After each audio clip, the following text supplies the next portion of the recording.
வணக்கம். தினமலர்.com இரவு 8 மணி செய்திகள். முக்கிய நிகழ்வுகள். தமிழக சட்டசபையில் பிப்ரவரி 13ஆம் தேதி பட்ஜெட் தாக்கல். லோக்சபா தேர்தலுக்கு பிறகு மானிய கோரிக்கைகள் மீது விவாதம். தெலங்கானா தமிழக மீனவர் பிரச்சினைகளால் பார்லிமென்டில் கடும் அமளி. அடுத்தடுத்து ஒத்திவைப்பால் இரு சபைகளும் முடக்கம். 40 தொகுதிகளிலும் ஞாயிறு முதல் விஜயகாந்த் நேர்காணல். தேமுதிக முடிவால் கட்சிகள் குழப்பம் நீடிப்பு. விரிவான செய்திகள்.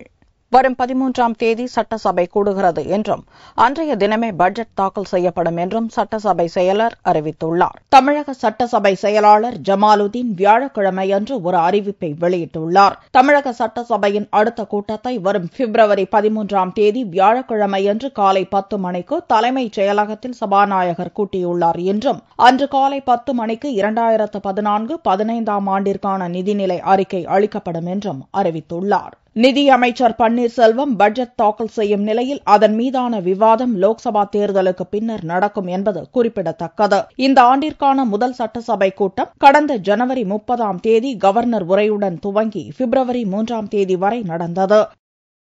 தெலங்கானா தமிழக மீனவர் பிரச்சினை உள்ளிட்ட விவகாரங்களால் தொடர்ந்து 2வது நாளாக லோக்சபா, ராஜ்யசபா நாள் முழுக்க முடங்கியது.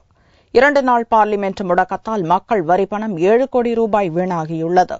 வியாழனன்று லோக்சபா கூடியதும் சீமாந்திராவைச் சேர்ந்த காங்கிரஸ், தெலுங்கு தேசம் உள்ளிட்ட கட்சி எம்பிக்கள் சபையின் மையப்பகுதியை முற்றுகையிட்டு தெலங்கானாவுக்கு எதிராகவும் ஆந்திராவை பாதுகாக்க கோரியும் கோஷமிட்டனர். தமிழக மீனவர்கள் இலங்கை கடற்படையால் தொடர்ந்து கைது செய்யப்படுவதை கண்டித்து திமுக, அதிமுக எம்பிக்களும் கோஷமிட்டனர். இதனால் சபையை சபாநாயகர் மீராகுமார் ஒத்திவைத்தார். மீண்டும் சபை கூடிய போதும் தெலங்கானா மற்றும் மீனவர் பிரச்சினையை எழுப்பி ஆந்திர தமிழக எம்பிக்கள் சபையின் மையப்பகுதியை முற்றுகையிட்டதால் லோக்சபா நாள் முழுக்க ஒத்திவைக்கப்பட்டது. லோக்சபாவைப் போலவே ராஜ்யசபாவிலும் அமளியே நீடித்தது. அருணாச்சல பிரதேச மாணவர் டெல்லியில் கொல்லப்பட்ட சம்பவம் மீது விவாதம் நடத்த பாரதிய ஜனதா வலியுறுத்தியதை தொடர்ந்து சபைத் தலைவர் ஹமீத் அன்சாரி அனுமதி வழங்கினார். ஆனால் தமிழக மீனவர் பிரச்சினையை எழுப்பி அதிமுக எம்பிக்களும் மற்றும் தெலங்கானாவுக்கு எதிராக கோஷமிட்டபடி காங்கிரஸ், தெலுங்கு தேசம் கட்சியினரும் சபையின் மையப்பகுதியை முற்றுகையிட்டனர். அவர்களை இருக்கைக்கு திரும்பும்படி பலமுறை அன்சாரி கூறிய போதும் தமிழக, ஆந்திர எம்பிக்கள் மறுத்துவிட்டனர். இதனால் விரக்தியுற்ற அன்சாரி இறந்த நபருக்கு மரியாதையை கூட நம்மால் அளிக்க முடியாதா என்று வருத்தம் தொனிக்க கூறிவிட்டு சபையை 12 மணி வரை ஒத்திவைத்தார். Honorable members, have received requests from virtually all sections of the House that political groups wish to express their anguish over the death of a student the other day in Delhi. I have agreed to the request. So I would request all speakers to adhere to just a couple of minutes or so. Let's start with... No, please. Not respect the dead even. What is this? மீண்டும் சபை கூடிய போதும் அதே பிரச்சினைகளால் கூச்சல் குழப்பம் நிலவியதால் அடுத்தடுத்து ஒத்திவைக்கப்பட்ட ராஜ்யசபா இறுதியில் நாள் முழுக்க ஒத்திவைக்கப்பட்டது. இந்நிலையில் தெலங்கானா தனி மாநிலத்துக்கு எதிர்ப்பு தெரிவிக்கும் விதமாக மத்திய அரசின் மீது நம்பிக்கையில்லா தீர்மானத்தை கொண்டுவர ஆந்திர காங்கிரஸ் எம்பி ஷபம் ஹரி, தெலுங்கு தேசம் எம்பி வேணுகோபால ரெட்டி ஆகியோர் சபாநாயகர் மீராகுமாரிடம் நோட்டீஸ் அளித்துள்ளனர். நாட்டின் செலவினத்துக்கு ஒப்புதல் அளிப்பதற்காக நீட்டிக்கப்பட்ட குளிர்கால கூட்டத்தொடர் தொடர்ந்து 2 நாட்கள் முடங்கியதால் மக்களின் வரிப்பணம் கிட்டத்தட்ட 7 கோடி ரூபாய் வீணாக்கப்பட்டதாக மதிப்பிடப்பட்டுள்ளது. இரு சபைகளையும் நடத்த 1 நிமிடத்துக்கு 2.5 லட்சம் ரூபாய் செலவாகிறது என்பது குறிப்பிடத்தக்கது. லோக்சபா தேர்தலுக்கான வேட்பாளர் நேர்காணல் வரும் பிப்ரவரி 9ஆம் தேதி முதல் 12ஆம் தேதி வரை நடைபெறும் என்று தேமுதிக தலைவர் விஜயகாந்த் அறிவித்துள்ளார். எந்த கூட்டணியில் தேமுதிக இடம்பெறப் போகிறது என்பது தெரியாமல் மற்ற கட்சிகள் குழப்பமடைந்துள்ளன. வரும் லோக்சபா தேர்தலில் தமிழகம் மற்றும் புதுவையில் மொத்தம் உள்ள 40 தொகுதிகளில் போட்டியிட விரும்பும் கட்சியினரிடம் கடந்த 23ஆம் தேதி முதல் தேமுதிக தலைமை வேட்பு மனுக்களை பெற்றது. கூட்டணியா, தனித்து போட்டியா என்ற அதிகாரப்பூர்வ அறிவிப்பை வெளியிடாத நிலையில் விழுப்புரம் மாநாட்டில் தனித்து போட்டியிட கட்சியினர் விரும்புவதாகவும் கட்சி தலைமையின் முடிவுக்கும் கட்டுப்படுவதாகவும் விஜயகாந்த் புதிர் போட்டு பேசினார். இந்நிலையில் வியாழக்கிழமையன்று அவர் ஒரு அறிவிப்பை வெளியிட்டார். விருப்ப மனு செய்தவர்களின் மனுக்கள் பரிசீலிக்கப்பட்டு வரும் நிலையில் நேர்காணலுக்கு விஜயகாந்த் அழைப்பு விடுத்துள்ளார். வரும் பிப்ரவரி 9ஆம் தேதி ஞாயிறு துவங்கி 12ஆம் தேதி வரை மாவட்ட வாரியாக நேர்காணல் நடைபெறும் என்று விஜயகாந்த் அறிவித்துள்ளார். மாநில மற்றும் தேசிய கட்சிகள் தேமுதிக வருகைக்காக தொடர் அழைப்பு விடுத்துள்ள நிலையில் விஜயகாந்த் இந்த அறிவிப்பை வெளியிட்டுள்ளார் என்பது குறிப்பிடத்தக்கது. பாரதிய ஜனதா கூட்டணியில் கொங்கு நாடு மக்கள் கட்சி இணைந்துள்ள நிலையில் பாமகவுடன் பேச்சு நடப்பதாக மாநில தலைவர் ராதாகிருஷ்ணன் கூறியுள்ளார். பாரதிய ஜனதாவுடன் மதிமுக கூட்டணி உறுதியாகியுள்ள நிலையில் கொங்கு நாடு மக்கள் கட்சி வியாழக்கிழமை அன்று இக்கூட்டணியில் இணைந்தது. பாமகவுடன் பேச்சு நடப்பதாகவும் வெள்ளிக்கிழமைக்குள் கூட்டணி முடிவு செய்யப்படும் என்றும் மாநில தலைவர் பொன் ராதாகிருஷ்ணன் கூறினார். அண்ணன் ஈஸ்வரன் அவர்கள் பாரதிய ஜனதா கட்சி இந்த கூட்டணியில் இணைவதற்காக வந்திருக்கின்றார்கள். நாங்கள் அவரை மனப்பூர்வமாக வரவேற்கின்றோம். இந்த கூட்டணி அண்ணன் அவர்கள் இணைந்திருப்பது பாரதிய ஜனதா கட்சி தமிழகத்திலே மிகப்பெரிய வலுவுள்ளதாக மாற்றும் என்கின்ற முழுமையான நம்பிக்கை எங்களுக்கு இருக்கின்றது. வெற்றி பாதையிலே பாரதிய ஜனதா கட்சி முதல் நிலையை எட்டும் துவக்கமாக இதை நாங்கள் கருதுகின்றோம். பாரதிய ஜனதா கட்சியினுடைய பிரதமர் வேட்பாளர் தலைவர் நரேந்திர மோடி அவர்களை இந்தியாவினுடைய பிரதமராக்குவதற்காக பாரதிய ஜனதா கட்சியினுடன் கொங்குநாடு மக்கள் தேசிய கட்சி கூட்டணியிலே சேர்ந்து வருகிற பாராளுமன்ற தேர்தலை சந்திக்க இருக்கின்றோம். அந்த உறுதியோடு வருகின்ற பாராளுமன்ற தேர்தலிலே மிகப்பெரிய வெற்றியை பெற வேண்டும், தமிழகத்தினுடைய பங்கை தலைவர் நரேந்திர மோடி அவர்களுக்கு ஆதரவை கொடுக்க வேண்டும் என்பதற்காக இந்த வெற்றி கூட்டணி அமைக்கப்பட்டிருக்கின்றது. முன்னதாக பாரதிய ஜனதா கட்சியின் தேர்தல் பிரச்சார குறுந்தகடு வெளியிடப்பட்டது. வெற்றியின் கீதம் எனும் பெயரிலான இந்த குறுந்தகடு தமிழகம் முழுவதும் விநியோகிக்கப்படும் என்று பாரதிய ஜனதா தெரிவித்துள்ளது. தெருவிளக்கு ஊழல் தொடர்பாக டெல்லி முன்னாள் முதல்வர் ஷீலா தீட்சித் மீது வழக்கு பதிவு செய்ய லஞ்ச ஒழிப்புத்துறைக்கு அரவிந்த் கெஜ்ரிவால் உத்தரவிட்டுள்ளார். டெல்லி முதல்வராக கடந்த டிசம்பர் இறுதியில் பொறுப்பேற்ற அரவிந்த் கெஜ்ரிவால் காங்கிரஸ் மற்றும் பாரதிய ஜனதா ஆட்சியில் நடந்த ஊழல் வழக்குகள் அனைத்தும் தோண்டி எடுக்கப்படும் என்று அறிவித்தார். அதன்படி முதலாவதாக முன்னாள் முதல்வர் ஷீலா தீட்சித் மீதான தெருவிளக்கு ஊழல் புகார் மீது வழக்கு பதிவு செய்ய லஞ்ச ஒழிப்புத்துறைக்கு முதல்வர் கெஜ்ரிவால் உத்தரவிட்டுள்ளார். 2010ஆம் ஆண்டு டெல்லியில் நடந்த காமன்வெல்த் விளையாட்டுப் போட்டிகளை முன்னிட்டு டெல்லி முழுவதும் தெருவிளக்குகள் மாற்றப்பட்டன. அதற்காக சவுதி அரேபியாவின் ஸ்பேஸ் ஏஜ் எனும் நிறுவனத்திடமிருந்து 25,000 ரூபாய் முதல் 32,000 ரூபாய் வரையிலான விலை கொண்ட உயர்தர தெருவிளக்குகள் பொருத்தப்பட்டன. மார்க்கெட் விலைக்கு அதிகமான விலை கொடுத்து விளக்குகளை வாங்கியதால் 31 கோடி ரூபாய் அளவுக்கு அரசுக்கு இழப்பு ஏற்பட்டதாக மத்திய தலைமை கணக்கு தணிக்கை அலுவலர் அறிக்கை அளித்தார். இதன் அடிப்படையிலேயே விசாரணைக்கு கெஜ்ரிவால் உத்தரவிட்டுள்ளார். இதனிடையே டெல்லி சட்டத்துறை அமைச்சர் சோம்நாத் பார்த்தி காமன்வெல்த் தொடர்பான அனைத்து ஊழல் வழக்குகளிலும் முழு விசாரணைக்கு உத்தரவிடப்படும் என்று தெரிவித்துள்ளார்.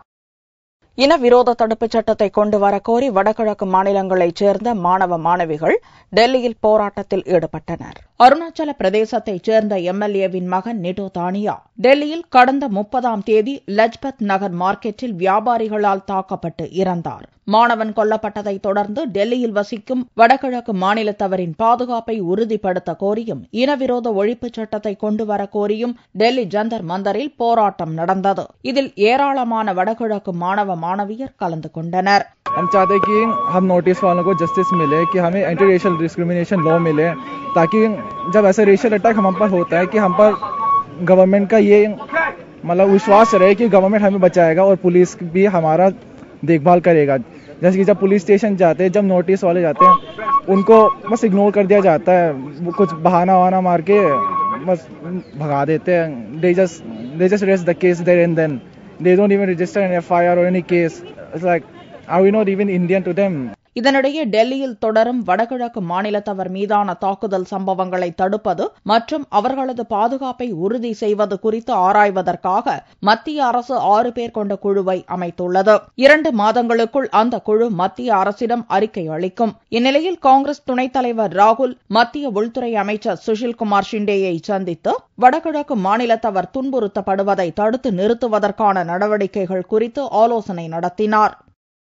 தமிழக முதல்வர் ஜெயலலிதா திமுக தலைவர் கருணாநிதியை தெலுங்கு தேசம் கட்சித் தலைவர் சந்திரபாபு நேரில் சந்தித்து ஒருங்கிணைந்த ஆந்திராவுக்கு ஆதரவு கோரியுள்ளார். தெலுங்கு தேசம் கட்சித் தலைவரும் ஆந்திர முன்னாள் முதல்வருமான சந்திரபாபு நாயுடு வியாழனன்று சென்னைக்கு வருகை தந்தார். தமிழக முதல்வரும் அதிமுக பொதுச் செயலாளருமான ஜெயலலிதாவை அவரது போயஸ்தோட்ட இல்லத்தில் நேரில் சந்தித்து பேசினார். ஒருங்கிணைந்த ஆந்திராவுக்கு ஆதரவு கோரியதாக தெரிவித்த சந்திரபாபு ஆலோசனை மற்றும் விவாதமின்றி அரசியல் லாபத்திற்காக மத்திய காங்கிரஸ் அரசு தெலங்கானா மசோதாவை கொண்டு வந்துள்ளதாக குற்றம் சாட்டினார். போயஸ் தோட்டத்திலிருந்து கிளம்பிய சந்திரபாபு அங்கிருந்து திமுக திமுக தலைமை அலுவலகமான அறிவாலயம் சென்று கருணாநிதியையும் நேரில் சந்தித்து பேசினார். ஜெயலலிதா மற்றும் கருணாநிதியிடம் ஒருங்கிணைந்த ஆந்திராவுக்காக ஆதரவு கோரியதாக கூறிய சந்திரபாபு நாயுடு மாநில பிரிவினை நியாயமான முறையில் நடக்க வேண்டும் என்றும் மக்கள் விருப்பத்தை அறிய வேண்டும் என்றும் வலியுறுத்தினார். Congress for political gain. They are playing all dirty politics in the country. In bifurcation, in the interest of public, they have to do only personal interest and also political interest. They are doing this issue. Telugu Desam Party is very clear from the beginning. There is a sentiment in Telangana, and at the same time, you have to do bifurcation, judicious way, with the consent of everybody. We have to bring consensus. You have to do justice for both the regions. ஏற்கனவே YSR Congress தலைவர் ஜெகன்மோகன் சென்னையில் கருணாநிதி மற்றும் ஜெயலலிதாவை தனித்தனியே சந்தித்து பேசினார் என்பது குறிப்பிடத்தக்கது. ராணுவ தளவாட கண்காட்சி டெல்லியில் துவங்கியது. 25 நாடுகளைச் சேர்ந்த 200க்கும் மேற்பட்ட நிறுவனங்கள் தங்களது தயாரிப்புகளை காட்சிக்கு வைத்துள்ளன. மத்திய ராணுவ அமைச்சகத்தின் சார்பில் 2 ஆண்டுக்கு ஒருமுறை நடத்தப்படும் ராணுவ தளவாடங்கள் கண்காட்சி டெல்லியில் வியாழனன்று துவங்கியது. ராணுவ அமைச்சர் ஏ.கே. அந்தோணி கண்காட்சியை துவக்கி வைத்தார். இந்த கண்காட்சியில் 25க்கும் மேற்பட்ட நாடுகளைச் சேர்ந்த 200க்கும் மேற்பட்ட நிறுவனங்கள் தங்களது ராணுவ தளவாடங்களை காட்சிக்கு வைத்துள்ளன. 40க்கும் மேற்பட்ட நாடுகளைச் சேர்ந்த பிரதிநிதிகள் கண்காட்சியில் பங்கேற்றுள்ளனர். விவிஐபி ஹெலிகாப்டர் ஒப்பந்த ஊழல் தொடர்பாக கேள்வி எழுப்பிய நிருபர்கள் முன்னாள் விமானப்படை தளபதி எஸ்.பி. தியாகி மீது நடவடிக்கை எடுக்கப்படுமா என்று கேட்டனர். அதற்கு பதிலளித்த அந்தோணி ஹெலிகாப்டர் ஊழல் விசாரணை இந்தியாவிலும் இத்தாலியிலும் நடப்பதாக கூறினார். விசாரணை நடக்கும்போதே யாரையும் தண்டிக்க முடியாது என்றும் சிபிஐ விசாரணை முடிந்ததும் தவறு செய்தவர்கள் மீது நடவடிக்கை எடுக்கப்படும் என்றும் ஏ.கே. அந்தோணி கூறினார். Enquiries are going on. One in India by CBI. They have filed a FIR against individuals. And Italy also case is going on. Unless the CBI inquiry take a final shape, CBI cannot punish anybody. Punishment will be given by the court only. So show some patience. இந்திய ராணுவம் மற்றும் கடற்படையின் திறனை நிலைநாட்டும் வகையில் கண்காட்சிக்கு ஏற்பாடு செய்யப்பட்டுள்ளதாக கூறிய அமைச்சர் ஏ.கே. அந்தோணி தங்களது தயாரிப்புகளை காட்சிப்படுத்தியுள்ள நிறுவனங்களுக்கு இந்த கண்காட்சி ஒரு பொன்னான வாய்ப்பாக அமையும் என்று நம்பிக்கை தெரிவித்தார். கொள்முதல் நிலையங்களில் விவசாயிகள் கொடுக்கும் நெல் மூட்டைகளுக்கு வங்கிகள் மூலம் பணம் பட்டுவாடா செய்யப்படும் என்று தஞ்சை மாவட்ட கலெக்டர் சுப்பையன் தெரிவித்துள்ளார். மேட்டூர் அணையிலிருந்து திறக்கப்பட்ட தண்ணீரை பயன்படுத்தி காவிரி டெல்டா மாவட்ட விவசாயிகள் சம்பா சாகுபடி செய்தனர். தற்போது தஞ்சை, திருவாரூர் மாவட்டங்களில் நெல் அறுவடை நடந்து வருகிறது. இந்நிலையில் விவசாயிகளின் நலன் கருதி தஞ்சையில் 400க்கும் மேற்பட்ட கொள்முதல் நிலையங்கள் திறக்கப்பட்டு நெல் கொள்முதல் செய்யப்பட்டு வருகிறது. விவசாயிகள் தங்களுடைய நெல்லை நேரடியாக அரசின் நெல் கொள்முதல் நிலையங்களில் கொடுக்கின்றனர். கொள்முதல் நிலையங்களில் அளிக்கும் நெல் மூட்டைகளுக்கு வங்கிகள் மூலமாக பணம் பட்டுவாடா செய்யப்படும் என்றும் இதன் மூலம் பல்வேறு முறைகேடுகள் தவிர்க்கப்படுவதாக கலெக்டர் சுப்பையன் கூறினார். தஞ்சை மாவட்டத்தில் சம்பா நெல் கொள்முதல் மிகவும் விறுவிறுப்பாக நடைபெற்று வருகிறது. இதுவரை 1,18,000 டன் நெல் கொள்முதல் செய்யப்பட்டுள்ளது. இதற்காக 402 நேரடி கொள்முதல் நிலையங்கள் துவக்கப்பட்டு செயல்படுத்தப்பட்டு வருகிறது. வங்கி மூலம் பணம் செலுத்தும் முறை தஞ்சை மாவட்டத்தில் துவங்கப்பட்டுள்ளது. இதில் அனைத்து பகுதிகளிலும் இந்த முறை நடைமுறைப்படுத்தப்பட்டு வருகிறது. இருப்பினும் திருவையாறு பகுதியில் பரீட்சார்த்த அடிப்படையில் துவக்கப்பட்டது. அதில் இதுவரை 24 விவசாயிகள் வங்கி மூலம் பணம் பெறும் முறையை தொடர்ந்து பணம் பெற்று வருகிறார்கள். அதேபோல இதற்காக மாவட்டம் முழுவதிலும் விவசாயிகளிடம் வரவேற்பு இருக்கிறது. வங்கி மூலம் பணம் பட்டுவாடா செய்யும் திட்டத்துக்கு தஞ்சை மாவட்ட விவசாயிகள் வரவேற்பு தெரிவித்துள்ளனர். சம்பா சாகுபடி அறுவடை செய்யப்பட்டிருக்கிற நெல்லுகளை நேரடி கொள்முதலத்தில் விற்பனை செய்வதற்காண்டி விவசாயிகள் நெல் மூட்டைகளை அடுக்கி வச்சிருக்கிறோம். அதில் மூட்டைக்கு 10 ரூபாய் 20 ரூபாய் என்ற பிடித்தம் என்பது அங்கே நடைபெற்றதை தடுத்து விவசாயியோட வங்கி கணக்கிலே முழுமையான தொகையை செலுத்துவதன் மூலம் நாங்கள் எப்போ வேணாலும் பணத்தை எடுப்பதற்கான வசதிகளை ஏற்படுத்தி கொடுத்திருக்காங்க. இது விவசாயிகளுக்கு கிடைத்திருக்கக்கூடிய மகிழ்ச்சியான விஷயமாகும். நெல் கொள்முதல் நிலையங்களில் ஏற்படும் குறைகளை களைவதற்காக தனி சிறப்பு கண்காணிப்பு குழுக்கள் அமைக்கப்பட்டுள்ளதாகவும் கலெக்டர் சுப்பையன் குறிப்பிட்டார். தங்கத்தின் விலையில் வியாழக்கிழமையன்று சவரனுக்கு 24 ரூபாய் அதிகரித்திருந்தது. ஒரு சவரன் தங்கம் 22,480 ரூபாய்க்கு விற்பனையானது. 1 கிராம் ஆபரண தங்கம் 2,810 ரூபாயாக இருந்தது. வெள்ளி கிராமுக்கு 1 ரூபாய் 10 காசுகள் உயர்ந்து 48 ரூபாய் 30 காசுகளுக்கு விற்பனையானது. பார் வெள்ளியின் விலை 45,155 ரூபாயாக இருந்தது. திருச்சி புள்ளம்பாடியில் 1 ரூபாய்க்கு சுத்திகரிக்கப்பட்ட 5 லிட்டர் குடிநீர் வழங்கும் திட்டத்தை மக்கள் மகிழ்ச்சியுடன் வரவேற்றுள்ளனர். திருச்சி புள்ளம்பாடி பகுதியில் இந்துஸ்தான் பெட்ரோலிய நிறுவனத்தின் சமுதாய பொறுப்புணர்வு திட்டத்தின் மூலம் குடிநீர் சுத்திகரிப்பு நிலையம் திறக்கப்பட்டது. முத்தரப்பு ஒப்பந்தம் மூலம் 10 லட்சம் ரூபாய் மதிப்பீட்டில் இந்த திட்டம் செயல்படுத்தப்பட்டுள்ளது. 350 அடி ஆழ்துளை கிணறு மூலம் பெறப்பட்ட நிலத்தடி நீர் 5000 லிட்டர் கொள்ளளவு கொண்ட 5 பிளாஸ்டிக் தொட்டிகளில் சேகரிக்கப்படுகிறது. பின்னர் சுத்திகரிப்பு நிலையத்திற்கு தண்ணீர் அனுப்பப்பட்டு அங்கு சுத்திகரிக்கப்பட்ட தண்ணீர் மக்களுக்கு வழங்கப்படுகிறது. அங்கு அமைக்கப்பட்டிருக்கும் இயந்திரத்தில் 1 ரூபாய் செலுத்தி 5 லிட்டர் குடி தண்ணீரை பெற்றுக் கொள்ளலாம். இந்த திட்டத்தை ஊரக வளர்ச்சித்துறை மாநில கண்காணிப்பு குழு உறுப்பினர் ஜெயபிரகாஷ் துவக்கி வைத்தார். 1 ரூபாய் அந்த காயின் செலுத்தினால் 5 லிட்டர் தண்ணீர் பொதுமக்கள் பெற்றுக் கொள்ளலாம். கிட்டத்தட்ட ஒரு 8 மாவட்டங்களிலே இதுதான் முதலாக இருக்கின்றது என்ற ஒரு பெருமையோடு இந்த திட்டத்தை இன்றைக்கு மக்களுக்கு ரீஜனல் மேனேஜர் அவர்கள் வழங்க இருக்கின்றார்கள். இந்த பகுதி மக்கள் அதை முழுமையாக பயன்படுத்துவார்கள் என்ற நம்பிக்கை இருக்கு. இந்த நிகழ்ச்சியில் இந்துஸ்தான் பெட்ரோலிய திருச்சி மண்டல முதன்மை மேலாளர் ஜோசப் சாமுவேல் மற்றும் அப்பகுதி மக்கள் கலந்து கொண்டனர். மீண்டும் செய்திகள் இந்திய நேரப்படி வெள்ளிக்கிழமை மாலை 4 மணிக்கு. வணக்கம்.